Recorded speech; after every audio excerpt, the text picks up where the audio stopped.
অমৃতবাবু সারা জীবন হাড়ভাঙ্গা খাটুনি খেটেছেন তার দুই ছেলে অনিমেষ আর অনিকিতকে মানুষ করতে। তার স্বপ্ন ছিল নিজের হাতে গড়া এই শান্তিনীর বাড়িতে সবাই মিলেমিশে থাকবে।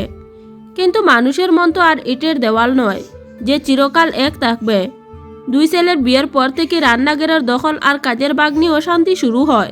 বড় বৌমা শ্রুতা আর ছোট বৌমা তানিয়ার মধ্যে মুখ দেখাদেখি বন্ধ। একদিন দুই ছেলে এসে সাফ জানিয়ে দিল, বাবা, এভাবে অশান্তিতে থাকা সম্ভব নয়, আমরা আলাদা হতে চাই, তুমি বাড়িটা দুই ভাগ করে দাও। অমৃতবাবু অনেক বুঝালেন, কিন্তু কেউ শুনল না। বাড়ির মাঝখানে আকরি করতে পাঁচিল উঠে গেল। ঠিক হলো, বাবা আর মা এক মাস বড় ছেলের কাছে খাবে, পরের মাস ছোট ছেলের কাছে। দিনগুলো কাটছিল চরম অপমানে। একবার অসুস্থতার জন্য বড় ছেলের 1 মাস শেষ হওয়ার আগে অমৃতলাল বাবু ও তার স্ত্রী রেণুকা দেবীকে ছোট ছেলের বাগের ঘরে চলে যেতে হলো। কিন্তু সেখানে গিয়ে দেখলেন ঘর বন্ধ। তারা সপরিবারে বেড়াতে গেছে। বড় বৌমার কাছে ফিরে আসায় সে মুখের উপর বলল, আমার দায়িত্ব শেষ, এখন মেজো তোমায় খাওয়াবে কি না সেটা ওর ব্যাপার। সেদিন দুপুরে 1 ফুটা জল ছাড়া আর কিছুই জুটেনি তাদের। রেণুকা দেবী নিজের জমানো কয়েকটা বিস্কুট অমৃতলাল বাবুর হাতে দিয়ে চোখের জল মুছলেন। অমৃতলাল বাবু দীর্ঘশ্বাস ফেলে বললেন, রেণু, আজ বুঝলাম বাড়ির চেয়েও বড় দেওয়ালটা আসলে পেটের খিদে আর আমাদের ছেলে মেয়েদের মনে। সেই রাতের অমৃতলাল বাবুর বুকের ব্যথা শুরু হয়।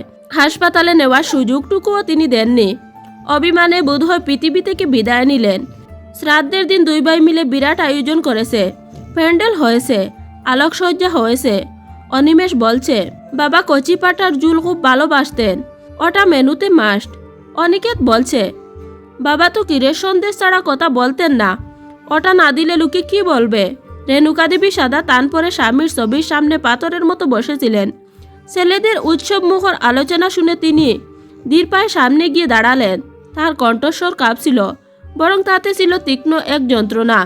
তিনি বললেন, আজ তোদের বাবার পছন্দের খাবার তালিকাটা বেশ লম্বা দেখছি, কিন্তু তোরা কি জানিস এই মানুষটা মরার আগের দিন দুপুরে একটা বিস্কুট ভাগ করে খেয়েছিল। তখন তো কারো মনে পড়েনি বাবা কচি পাতা খেতে ভালোবাসে। আজ এই 5 পদের রান্না কাকে খাওয়ানোর জন্য? তোদের বিবেককে নাকি সমাজকে? পুরো বাড়ি মুহূর্তে স্নিগ্ধ হয়ে গেল। দুই ছেলে আর বৌমার মাথা নিচু করে দাঁড়িয়ে রইল।